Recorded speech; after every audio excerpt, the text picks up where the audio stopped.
जो पंजाबी है ना या सिंधी है, ये ऐसी कौम है जो दब जाती है। लेकिन ये जो हमारी पश्तून है, पख्तून है और जो बलोची भाई है, ये दबने वाले नहीं है। इनके साथ मोहब्बत से बात करें। जो भी वहाँ पे सारी चीज़ें हैं, जो भी हमारे रिसोर्सेज हैं, उन्हें वहाँ पे इस्तेमाल किया जाए। तो अभी कोई अगर हमारे पास सोल्यूशन नहीं है तो फिर हमारे लिए भी नेक्स्ट मूव यही होगा ना कि हम भी पाकिस्तान छोड़ जाए, हम भी वायर अप्लाई करें।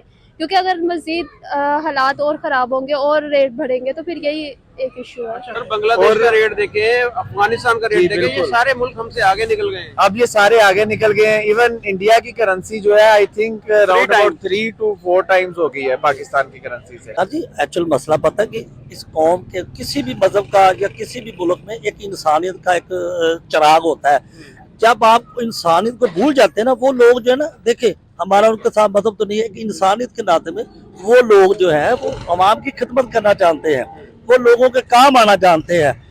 हेलो एंड वेलकम फ्रेंड, मैं हूं मुजफ्फर चौधरी और आप देख रहे हैं हमारा यूट्यूब चैनल परफेक्ट रिएक्शन। दोस्तों, आज IMF ने पाकिस्तानी गवर्नमेंट को बोला है कि बिजली के ऊपर जो सब्सिडी दी जा रही है उसे ख़त्म किया जाए।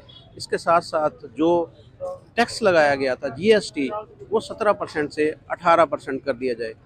पाकिस्तान पहले ही महंगाई से दो चार है, लोग यहाँ पर भूखे मर रहे हैं, हर चीज़ बहुत ज़्यादा महंगी है। ये टैक्सेस लगने से और बिजली के ऊपर सब्सिडी ख़त्म होने से एक आम जो बंदा है उसका जीना मुश्किल हो जाएगा। क्या कहती है पाकिस्तानी पब्लिक? चलते हैं पाकिस्तानी पब्लिक की जाने। अस्सलाम वालेकुम। वालेकुम सलाम जी। सर, आपका नाम? मेरा नाम जी हैदर अली तबस्सुम। और आपका सर? मेरा नाम शाहिद। क्या करते हैं सर आप? मैं जी फार्मासिस्ट हूँ और ये जानवरों की दवाइयाँ बनाता हूँ। और आप सर जी? मैं ट्रांसपोर्टेशन से रिलेटेड हूँ।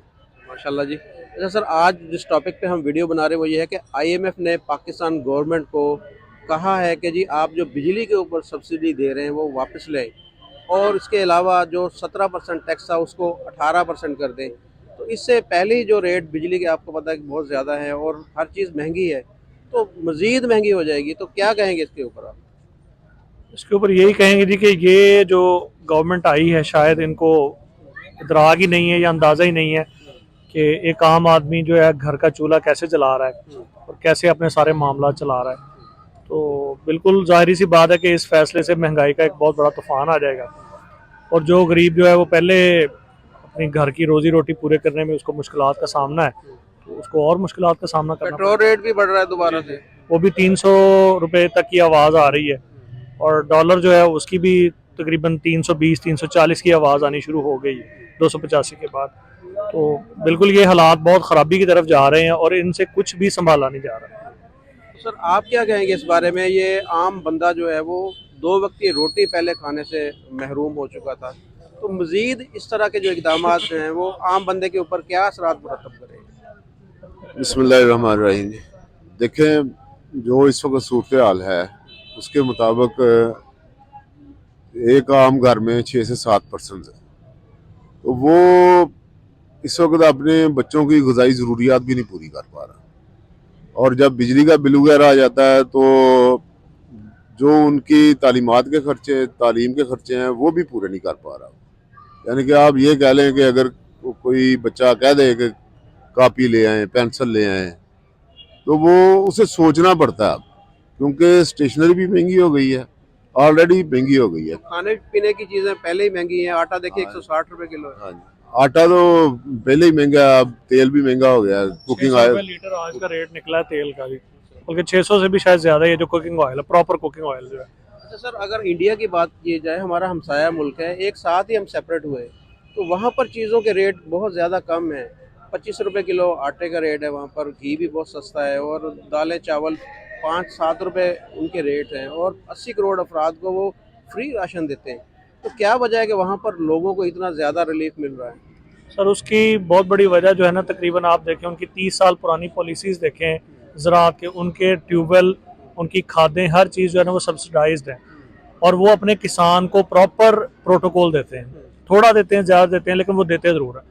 अब आप यहाँ पे ये अंदाज़ा लगा लें कि ये गंदम का सीज़न है, लोगों को इस सीज़न में DAP नहीं मिली, यूरिया नहीं मिला।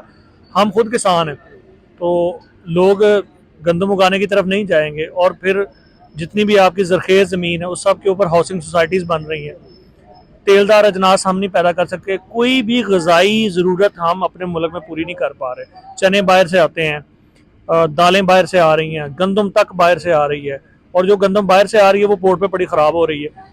और किसान के अंदर इस वक्त बहुत ज़्यादा एक गमो गुस्सा है कि जो गंदम हमसे गवर्नमेंट ने 2200 रुपये पर मन के हिसाब से ख़रीदी थी, वो इस वक्त हमें 5200 से 6200 रुपये पर मन के हिसाब से लोगों को दोबारा बेची है।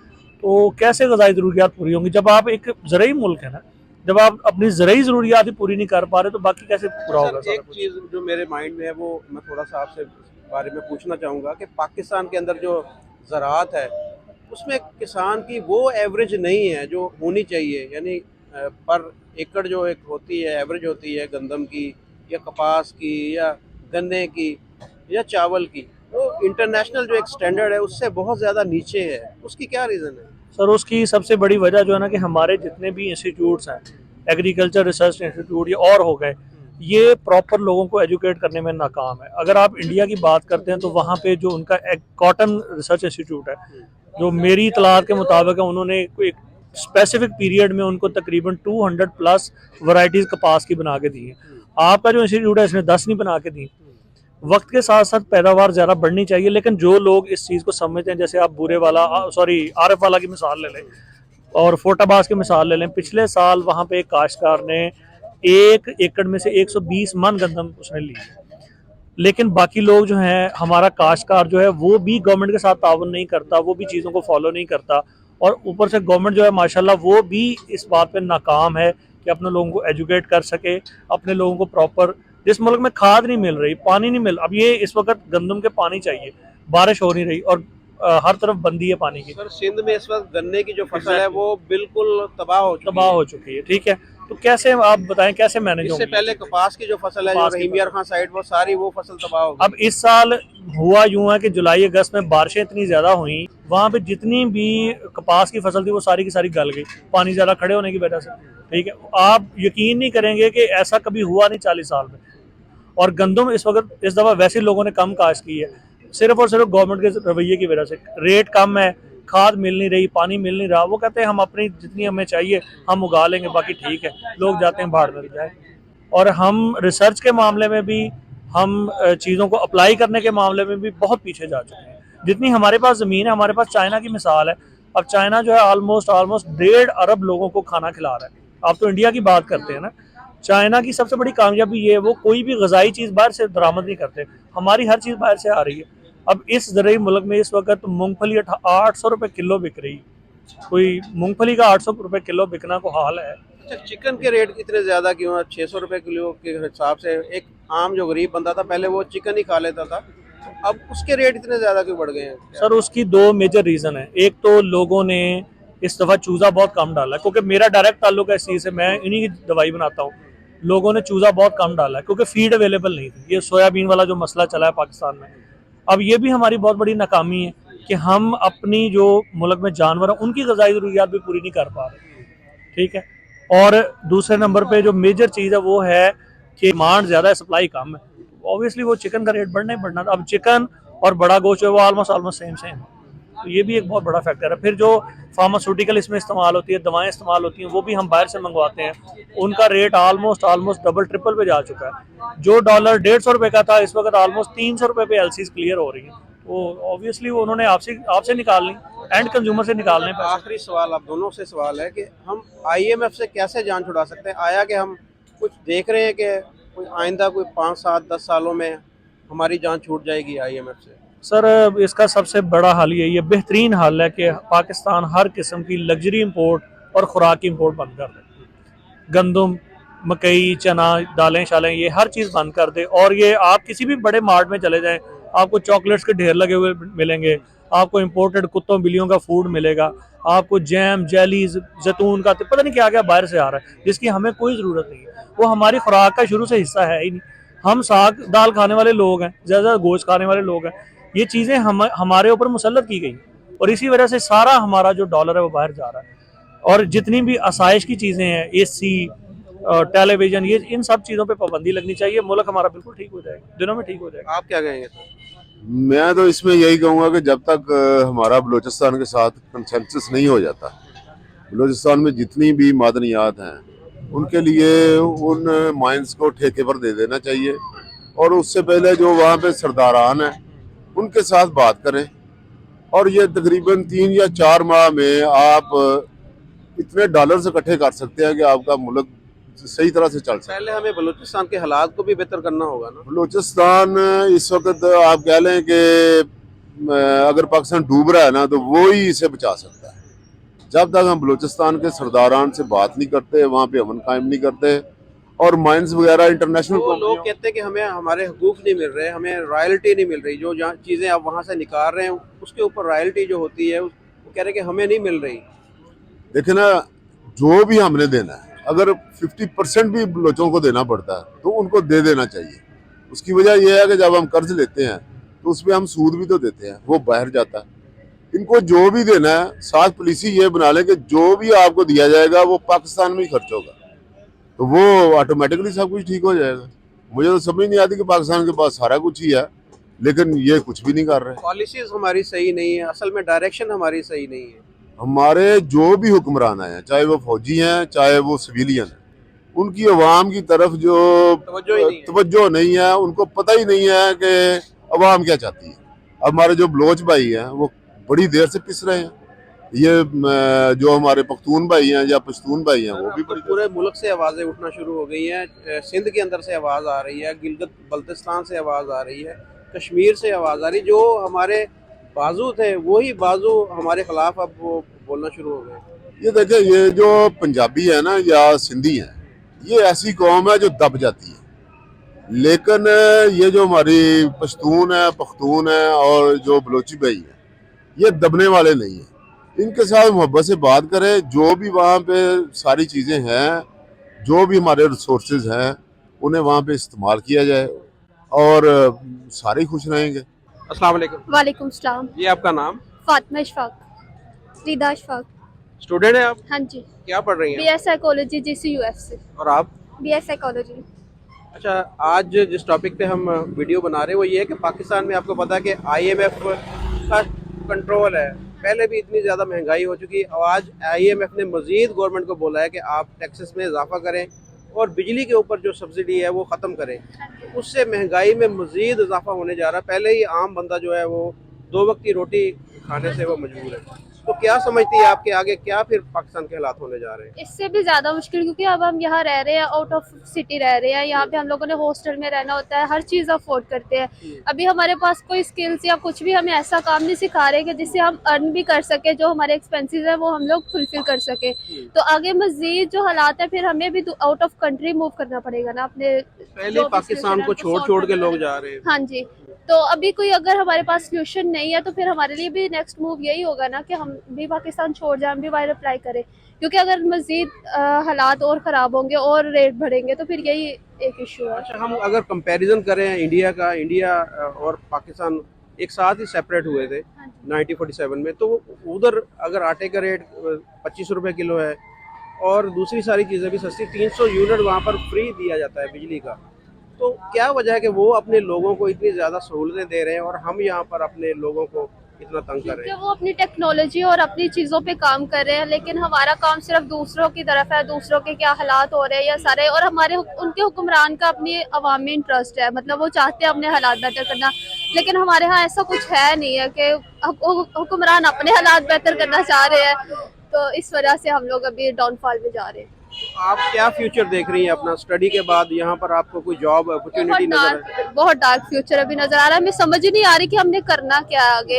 अभी हम BS कर रहे हैं, फिर इन्होंने कहना कि आगे आप MPhil करके आए। MPhil कर लिया, बाद में इतने बच्चे अब ग्रेजुएट हो रहे हैं, किसी के पास जॉब नहीं है तो बच्चे आगे PhD में अप्लाई कर रहे हैं। तो फिर हमारे लिए तो और ज्यादा रिस्क है ना। अभी हमारे पास कोई स्किल्स कुछ भी नहीं है कि हम अर्न करें।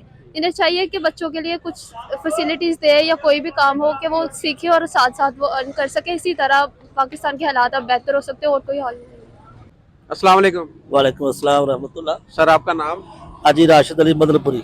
आपका सर नाम? अतार मोहम्मद पंजाबी जी। माशाल्लाह जी। अच्छा सर, आज जिस टॉपिक पे हम वीडियो बना रहे हैं वो ये है कि IMF ने एक मरतबा फिर पाकिस्तान के ऊपर कड़ी शराइत जो है वो आयद कर दी। उनको बोला है पाकिस्तान को कि बिजली के ऊपर जो आप सब्सिडी दे रहे हैं वो ख़त्म करें, इसके अलावा जो टैक्स है उसको मज़ीद बढ़ाएं, जिसकी वजह से पाकिस्तान में मज़ीद महंगाई होने जा रही है। तो क्या कहेंगे इसमें? पहले ही हम इतने परेशान हैं, ऊपर से ये IMF दोबारा से महंगाई करने जा रहा है। सर जी एक्चुअल मसला पता की है, जब तक ਤੁਹਾਡੇ ਮੁਲਕ ਦੇ ਉੱਤੋਂ ਕਰਜ਼ਾ ਨਾ ਤੁਹਾਡਾ ਲੱਥੇਗਾ, देखिए किसी भी जगह में यानी कि अध्यात्म में अगर देख ले, कोई चौरी वडेरा बंदा है, अगर वो किसी गरीब आदमी को कोई दे रहा है, कोई अपना केस दे रहा है, तो उन्हें कोई ना कोई बल्टन तो नहीं लाउनी है ना ऊपर। ਤੁਸੀਂ ਸਭ ਤੋਂ ਪਹਿਲੇ ਇਹ ਵੇਖੋ ਕਿ ਤੁਹਾਡਾ ਮੁਲਕ कर्जे बाई कर्जा बाई कर्जा ही करता जा रहा है। IMF कर सकता है, क्योंकि वो तो सीधी सी बात है ना, वो कह रहे हैं कि यार मेरा कर्जा वापस करो। भाई आपने इस मुल्क में कर्जा लाया है, वो कर्जा आपको देना पड़ेगा, तो तभी आपके जो बल्टन है ना, जो आपकी खत्म होगी। जरदारी साहब है, इमरान भाई है, या नवाज शरीफ साहब है, पहली बात तो मुझे ये समझ नहीं लगती इस कौम का, अल्लाह ही हाफिज है, कि एक बंदा इस मुल्क में हुकूमत करता है, बाद हुकूमत करके वो जब उसको गवर्नमेंट कोई अटैक करती है, कोई एक्शन लेती है, तो वो भाग जाता है बाहर। पहली बात तो भाई मेरे मैं ना को नून लीग का मुखालिफ हूँ, ना PTI का, ना फिर पार्टी का। मैं तो इस चीज़ को इग्नोर कर रहा हूँ कि यार ये क्या है, ये मुल्क पाकिस्तान। जब कुर्बानियाँ देने का वक्त आता है जो दौड़ जाते हैं, बटो हो रही है। बाकी भट्टो साहब ने यानी कि जो मैं पीपल पार्टी का आदमी नहीं हूँ, लेकिन भट्टो की जो कुर्बानी है ना उस खानदान की, वो भी आपको नजर आ रही है। कि भट्टो साहब ने जेल के अंदर रहना पसंद कर लिया, मुल्क की बका की खातिर पसंद कर लिया, लेकिन वो यहाँ से निकला नहीं। इधर तो भाई 3 मिनट के बाद, चौथे मिनट बाद जहाज खलास होता है। एक ही वो कह रहे होते हैं कि यार ये बीमार आदमी है, वह 15 मिनट बाद शौकत खानम से वो निकल जाता है। मुझे ये नहीं पता चलती, यानी कि मैं तो इस मुल्क का ये नाम ये रखूंगा, तोबा तोबा, मैं तो ये माफी मांगता हूँ कि दूध का रखवाला बिल्ला है यहाँ पे। बिल्कुल सही कह रहे हैं। दूध का रखवाला यहाँ पर बिल्ला है कि आपने जब दूध की बाल्टी रखनी है या कोई बर्तन रखना है, तो उसको नजदीक आपने अगर बिल्ली बिठानी है ना, तो उसकी हिफाजत भी उसका करनी है। नुकसान तो आपको मिलेगा ना। अच्छा ये बताएं कि पाकिस्तान के हमसाया मुल्क है, इंडिया है, बांग्लादेश है, अफगानिस्तान है। इंडिया की अगर बात करें तो इंडिया में बहुत कम रेट है हर चीज़ के। वहाँ पर 300 यूनिट बिजली के फ्री दिए जाते हैं। आटा वहाँ पर 25 रुपये किलो है। 80 करोड़ अफराद को राशन फ्री दिया जा रहा है। वो लोग वहाँ पर बहुत खुश हैं, मुतमईन हैं। एक साथ हम सेपरेट हुए हैं, वो इतनी सहूलियत अपनी आवाम को दे रहे हैं, उसकी क्या वजह है? सर जी एक्चुअल मसला पता है कि इस कौम के किसी भी मजहब का या किसी भी मुल्क में एक इंसानियत का एक चिराग होता है। जब आप इंसानियत को भूल जाते हैं ना, वो लोग जो है ना, देखे हमारा उनके साथ मजहब तो नहीं है, कि इंसानियत के नाते में वो लोग जो है वो अवाम की खिदमत करना जानते हैं, वो लोगों के काम आना जानते हैं। मैं पिछले दिनों में एक टाइटल पढ़ रहा था कि जब 1946-45-46 के राउंड बाउंड की बात है, कि जब अभी पाकिस्तान बरसरे इक़्तिदार पर नहीं था, पाकिस्तान अभी तक नहीं बना था, तो माउंट बैटन रात 12 बजे जो इंग्लिस्तान का था वो उसका नाम था माउंट बैटन, और इंडिया का जो था वो गांधी साहब थे, और पाकिस्तान के मिस्टर जिन्ना साहब थे।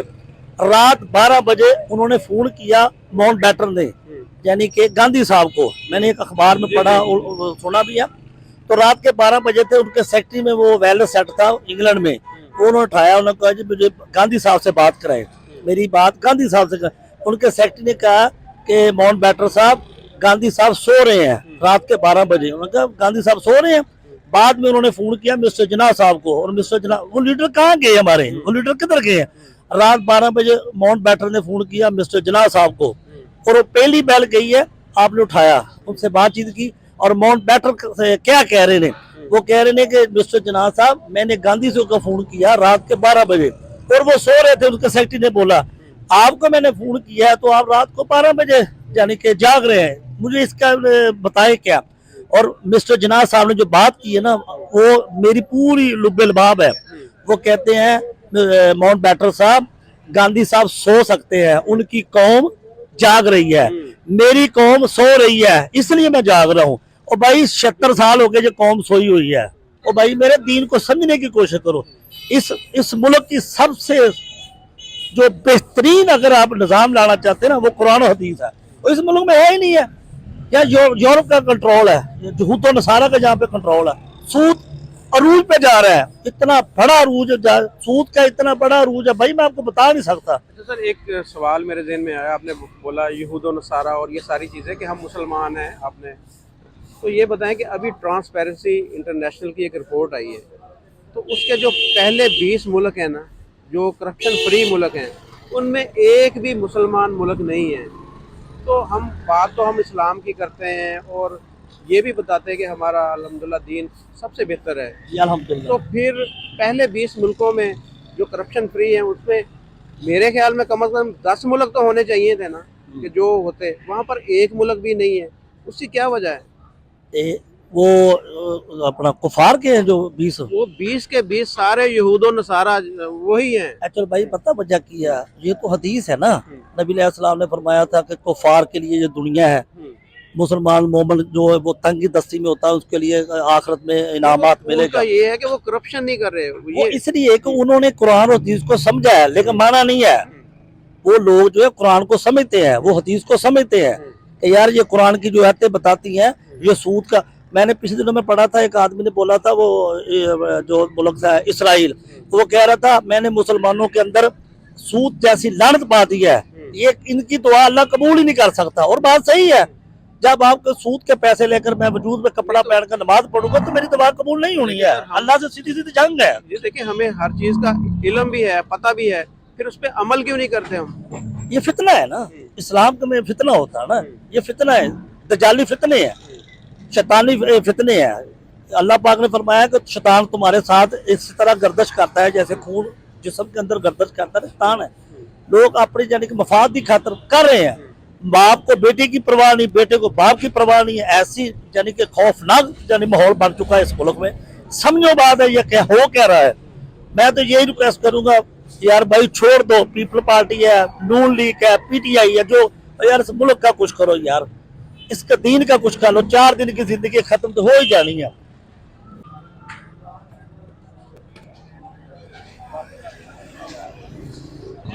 वालेकुम।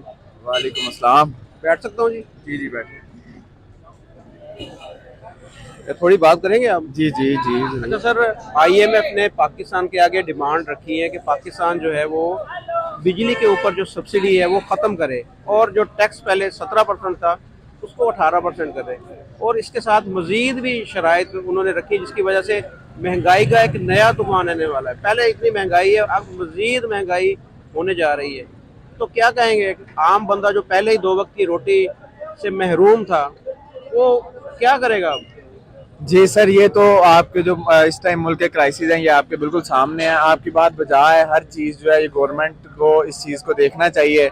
आए दिन ना के आटे की कीमतें बढ़ रही हैं, ना कि चीनी की बढ़ रही हैं। इवन हम लोग स्टूडेंट हैं, स्टडीज़ में भी इसका एडिशन हो रही है, हमारी फीसिस में एडिशन हो रही हैं, और इसके अलावा रेट ऑफ चेंज काफ़ी ज़्यादा आ रहा है हमारी जो सोसाइटी में। और इवन जब देखते हैं एक मजदूर बंदे के लिए सोसाइटी में सरवाइव करना बहुत ज़्यादा मुश्किल है। आप ये चीज़ देखें ना कि जहाँ पे हम लोग का वो सोसाइटी, वो टाइम हमारे पास आ गया है कि सोसाइटी में एक आटे की बोरी लेने के लिए लोगों की कितनी पीछे पीछे तक लाइनें लगी होती हैं। तो यहाँ पर जितने ज़्यादा हमारे मुल्क में जो ये बहरान आएंगे, उतने ज़्यादा तनाज़े और झगड़े होंगे, और लोगों में जो तनाज़े आपस में बढ़ेंगे, लोग एक दूसरे के गिरेबान पकड़ते हैं, चोरियां, और ये मुल्क में के जो हालात भी सारे महंगाई की वजह से ख़राब हो रहे हैं। तो ये हमारी गवर्नमेंट को देखना चाहिए कि वो इसको जितना हो सके पॉसिबल उनको इस चीज़ को कंट्रोल करना चाहिए, और इस चीज़ को जितनी जल्दी हो सके इसको ओवरकम करना। ये बताएं कि हमारे आटे का रेट आपको पता है 160 रुपए किलो आटा है यहाँ। जी जी। अब ये मजीद महंगा होगा। बिजली का रेट आपको पता है कि मेरे ख्याल 50-60 रुपए यूनिट है, अब वो कह रहे हैं कि 100 रुपए यूनिट के करीब होगा। तो इंडिया हमारा हमसाया मुल्क है, हम इंडिया के साथ कंपेयर करते हैं, लेकिन कंपैरिजन बनता नहीं हमारा उनके साथ, क्योंकि वो हर फील्ड में बहुत ज़्यादा आगे हैं हमसे। वहाँ पर 300 यूनिट फ्री हैं, पहले 300 यूनिट फ्री हैं, और आटा जो है वो आम जो एक शहरी है उसके लिए 25 रुपये किलो, और जो एक गरीब शहरी है उसको महीने भर का राशन फ्री मिलता है। तो इतना फ़र्क क्यों यहाँ पर और उनमें, कि वो एक साथ हम आज़ाद हुए, तो ये इतना फ़र्क क्यों है? ऑब्वियसली आप इस चीज़ को देखें ना, हम लोग इस चीज़ को ओवरकम ही नहीं कर पा रहे। हमारे मुल्क में करप्शन की जो रेट है वो इस कदर ज़्यादा है कि हम ये चीज जो है ये ओवरकम नहीं हो सकती। 140वें नंबर पे आए हैं हम। बिल्कुल ये है। आप अगर हम चाइना को ही देखें तो पाकिस्तान की जो एस्टेब्लिशमेंट है ये मतलब पाकिस्तान 1947 में अगर हमारे पास मुल्क ये जो आज़ाद हो रहा है, चाइना को देखें 1948 में ये आया है और कब आके इसकी करेंसी रेट क्या है, पाकिस्तान का करेंसी रेट क्या है। इवन इंडिया जो है वो काफी देर तक जो था इसका करेंसी रेट और जो काफी पाकिस्तान से नीचे रहा है। सर बांग्लादेश का रेट देखे, अफगानिस्तान का रेट जी, देखे, ये बिल्कुल। सारे मुल्क हमसे आगे निकल गए हैं। अब ये सारे आगे निकल गए हैं। इवन इंडिया की करेंसी जो है I think around about 3 to 4 times हो गई है पाकिस्तान की करेंसी से। डॉलर के रेट जो है वो आए दिन बढ़ रहे हैं। डॉलर के रेट से मोबाइल प्राइसेस, गाड़ियों की कीमतें और भी जितनी भी चीजें हैं जो हम लोग दूसरे मुल्कों से आ रही हैं वो तो सारी चीजें बढ़ IMF रही से हम जान कैसे छुड़ा सकते हैं? हैं। अब हम इनसे जान किस तरीके से छुड़ा सकते हैं ये तो मतलब हमारी गवर्नमेंट को देखना चाहिए ना। हम लोग जितनी जल्दी हमारे से हो सके, हम लोगों को पहले तो ये चाहिए कि जो हमारे पे एक लोन है पाकिस्तान पे, हमें इस चीज को ओवरकम करना चाहिए कि हम इस लोन से सबसे पहले तो जान छुड़ाएं। जी बिल्कुल ऐसे ही है, क्योंकि हमारी जो गवर्नमेंट है ना वो गुलाम बनी हुई है। तो हमारी कोई भी पॉलिसी नहीं है, कोई किसी के ऊपर कोई अमल नहीं कर रहा और खाने वाले सब हैं, कोई नहीं है जो मुल्क के लिए कुछ करे। सारे बैठे हैं अपने अपने पेट भर रहे हैं, कोई आवाम के लिए कुछ नहीं कर रहा। आवाम है जो धक्के खा रही है, आटो की थैलियों के पीछे रो रही है, कपड़े फाड़ रही है एक दूसरे के। तो कुछ नहीं है, ऐसे तो मुल्क नहीं चलेगा, इनको कुछ ना कुछ करना पड़ेगा। तो फिर आप स्टूडेंट हैं, आप फ्यूचर कैसे देख रहे हैं अपना? आप स्टडी के बाद क्या देख रहे हैं कि क्या करेंगे आप? आपको कोई जॉब अपॉर्चुनिटी क्रिएट होती नजर आ रही है यहाँ पर? पाकिस्तान में तो कुछ भी नहीं नजर आ रहा हमें, कोई फायदा नहीं है। पढ़ भी रहे हैं हर यही चीज में। चीज है मेन के पाकिस्तान में जो स्टूडेंट्स हैं हमारी जो यूथ है इनकी स्ट्रेटेजी एक हो गई है और इनका अलमिया एक ही हो गया है कि पाकिस्तान में आप अपनी जो है मैट्रिक करें या अगर कोई स्टडी सोसाइटी से अटैच है तो वो अपनी ग्रेजुएशन करे। ग्रेजुएशन करके हम लोग अपना सोर्स ऑफ इनकम जो है वो पाकिस्तान से बाहर ढूंढते हैं। हमारा मुल्क इतना कैपेबल नहीं है कि हम लोग इस अपने मुल्क में कोई ढूंढे सोर्सेज। प्रेफर ही हमारे यूथ की प्रेफर ही ये हो गई है कि हम लोग जो है कि हम लोग बाहर जाएंगे। उनका एक ना माइंड सेट हो गया है कि हम लोग अगर बाहर जाएंगे तो हम लोगों को सोर्स ऑफ इनकम अच्छा मिलेगा। मतलब उनकी अपने कंट्री पे ही कोई भी उनकी डिजायर्स नहीं है इस टाइम। अपने कंट्री को ही नहीं वो आइडियल मान रहे, तो वो दूसरे कंट्रीज को आइडियल मान रहे हैं। तो इसीलिए जो है वो अपना प्लान सेट करके बाहर जा रहे हैं। हमारे मुल्क में तो आई थिंक यूथ को कुछ नजर भी नहीं आ रहा और वाकई में कुछ रह भी नहीं गया।